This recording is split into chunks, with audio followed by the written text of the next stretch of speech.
What is going on, guys? What's cracking? So we're back to the regular vlog now. There was a lot of T56 stuff going on, which is sitting right there, the Supra. Now we're back to the MR2 because I got some new parts in the mail to try and fix this hesitation issue again. This is like the ongoing saga. Yeah, so let me show you what I got here. All right, guys, so what we have over here, I've got a brand new cap, and we've got a brand new rotor. I also went ahead and got a new fuel filter. It could be the issue, I doubt it, but what's it hurt to put a new fuel filter on the car? It really doesn't hurt to try something new, right? So let's go ahead and take off the plugs and stuff. The last cap I had, the leads inside here, see if I can zoom this in for you.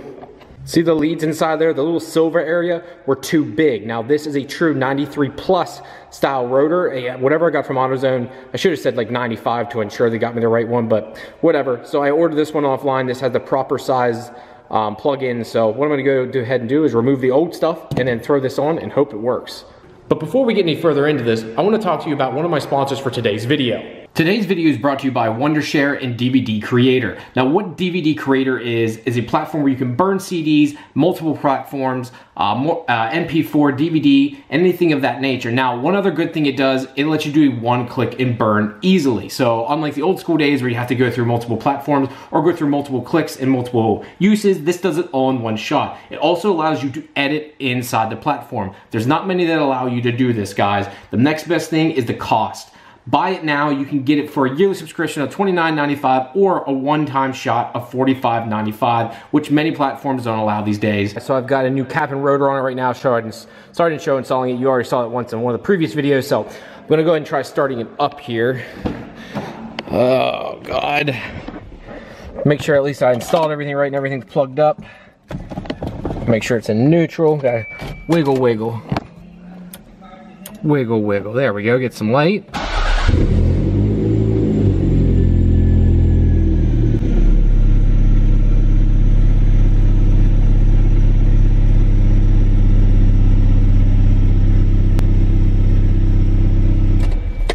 Well, the car at least idles and stuff, but Supra's in the way.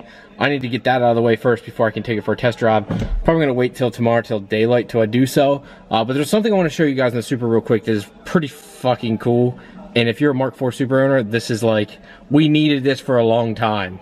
So guys, here is my ashtray. You know that Supras come with an ashtray, and they're pretty much, well, useless. Who smokes in their Supra?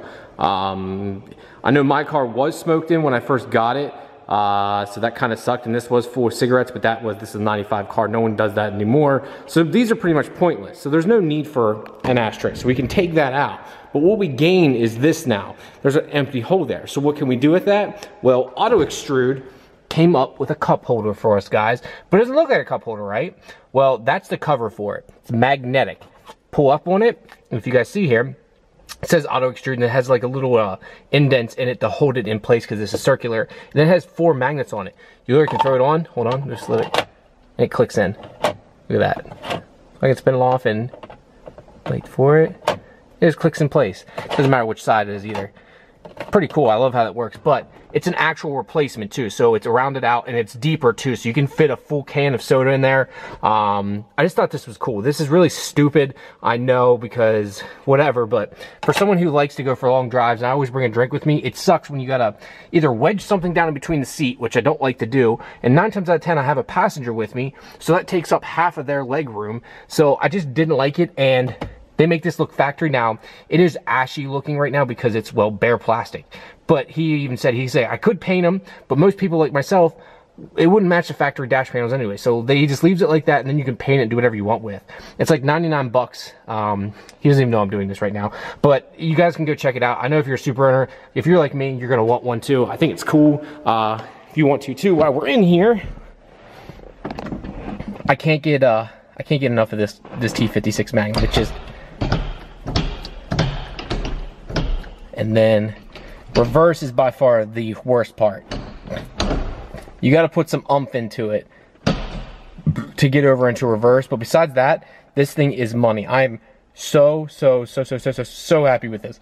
Happier than this than when I drove a V160, which I speak really highly of the V160, but this makes me not care about the V160 at all. The shifts with the Sicky short shifter just money, money. Another big thing is the fact that with 3.76 rear end, which is the automatic TT Supra rear end, I'm able to, in 6th gear, at 90 miles an hour, just hit 3,000 RPMs. I can go long distances and I can rev it out. If I'm going out to the Midwest, I want to start like taking this car on long travels and start doing stuff like that. I know people are going to say, oh, it's a Supra, you can't. Well, whatever, fuck you. I want to drive the car. I want to start taking this thing on longer trips, and having a new transmission in it, new drive, new everything is going to allow that.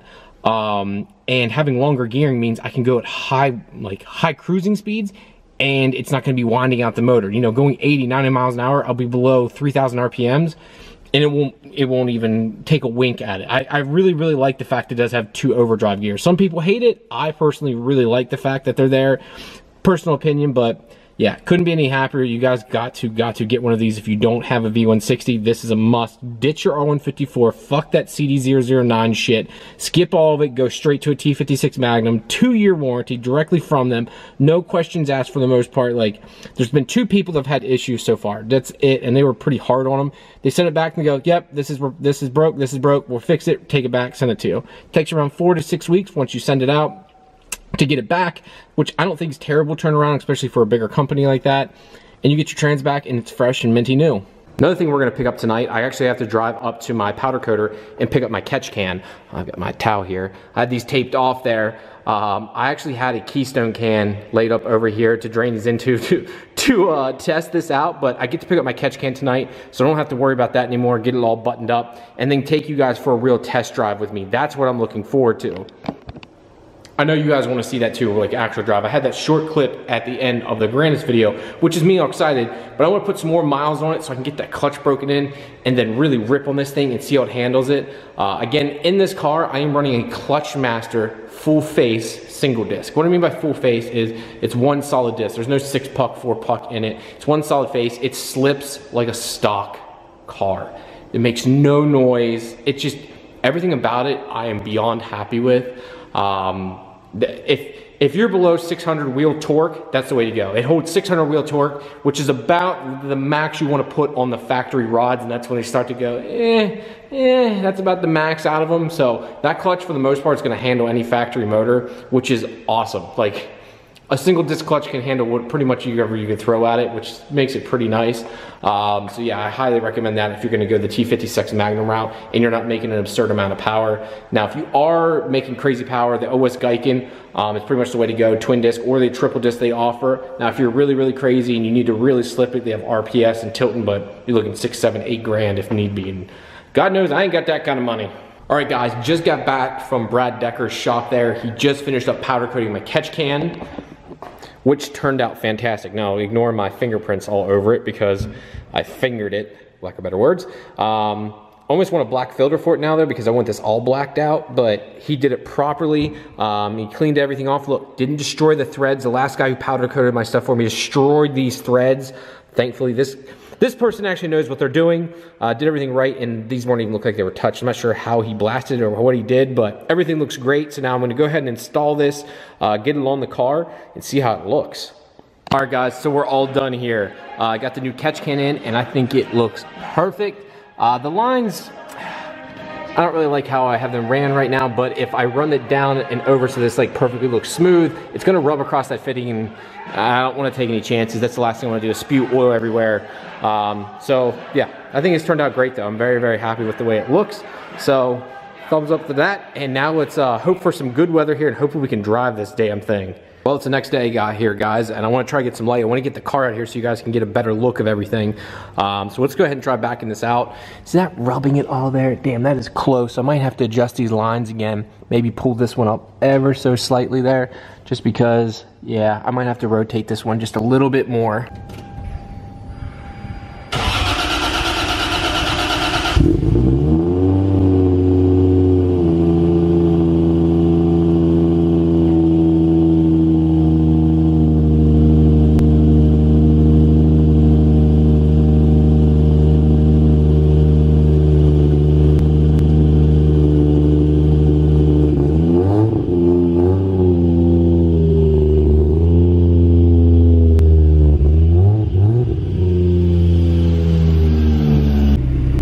is kind of a rare sight. I've got both cars out idling right now because I need to put this one up because I'm gonna drive this one tonight.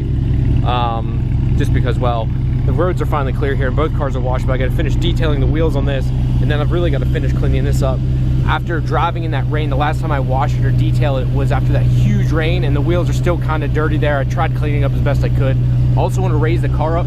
See, the wheels are slightly tucked in the front, and it's just too low. I need to raise the front probably 1/4 to a 1/2 inch to be a little happy. I'll raise the rear about another 1/4 of an inch or so too, just to gain me a little bit of room, and then take it back to get realigned. But guys, look how nice this turned out. Like, look at this. It turned out perfect, like beyond happy with this. He does such a good job. I love the way the catch can looks too. The lines look a lot better the way they're ran now. Just very, very happy with the way everything turned out. All right, guys, like I promised, I wanted to get the car out and drive it some, and I just put a bunch of miles on there. I probably drove, I don't know, 70 or so miles. Not a bunch, I guess, but 70 or so miles. Went to Harbor Freight, picked up some tools, picked up some random bits. I just tried to take it down the highway. I need to test the clutch a little bit more. I've got about 80 miles on it total now, 80.5 to be exact. I hit the trip on it. It is crazy how long the gearing is, though. I only have a 25-inch tall tire on the car right now, which is a factory size. If you had a factory 17-inch wheel with their tire setup, you do the calculator, it's the same exact size as factory. At 3,000 RPMs in 6th gear, I'm doing 90. It's fucking insane. But it's actually really cool for that because I like doing these long trips, and I like being able to cruise with people, and like I can cruise up to these high speeds, 90, 100 miles an hour, and it's not turning any RPM, like it's not hurting anything. But I've got 5 more gears below it I can always downshift into, so I'm really happy to finally have that 6th little gear. It's finally nice to get that, and I gotta say, I don't know what everyone's saying, it's dead quiet. And I'm now finding out what the noise I was having was always from the diff. Now, it made this before I had the OS Geiken, and also like this whirring noise. I think it's from the solid diff bushings, bringing up noise. It's almost like a, that's the best noise I can represent for you right now. Maybe you guys can hear it a little bit. But the trans itself, dead quiet, like stupid quiet. The only thing you'll hear with the single disc I have is if you try and listen. Now I've got a hole here down where the shifter is. Now there's a plastic piece over it, but there's still the rubber boot that goes over it. There's exposed area there, so noise can come up. If you listen, you can just kind of hear like a little bit of clutch chatter, just ever so slightly. If I think I had a rubber boot there, you wouldn't be able to hear it at all. So realistically, on the single disc, you're not gonna hear anything. I do think I am gonna have to go to a twin disc. I felt like I had some slippage on this full face disc there when I was on the highway. Now it's not fully broken in yet, and I did try to romp on it, my fault. First, second, nothing, but I did feel like it slipped a little bit in third, in my opinion. So I'm gonna try and test it some more here, see if it keeps happening. If so, I will either go to an OS Geiken or I will go to a Clutch Masters twin disc. This is my 3rd Clutch Masters clutch. My first one in my Supra, the W58 grade, the one, the R154 grade. Now, I beat the shit out of it, and it did shutter, but that's a 6-puck. All 6 pucks, I don't care you get.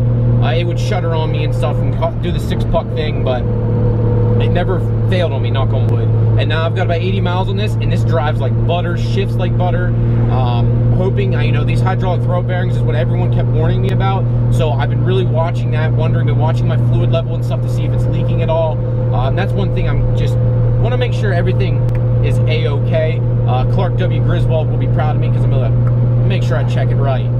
But there you guys can see I'm in, I think, 4th gear right now. I think that's what gear I'm in. It's a really rainy day here in Pennsylvania. Not rainy, but cloudy. It's supposed to start raining here in a couple hours. Just been really crappy. But there you guys can see I'm in 4th gear right now. It just drives so nice. One thing I was worried about, though, I thought there'd be a lot more transfer of feeling and noise, because the mount that's in it's a rubber mount, but it's a polyurethane, a pretty solid polyurethane mount, because the shifter doesn't really move at all. It feels like it's almost solid mount to the body, but I don't get this vibration coming up through like I thought I was going to get. And God knows, if you know me, guys, I'm a picky bitch when it comes to vibration and feeling, and I'm not getting any of that. So I'm beyond happy, guys. But let's get back to the house here and let's finish out this video.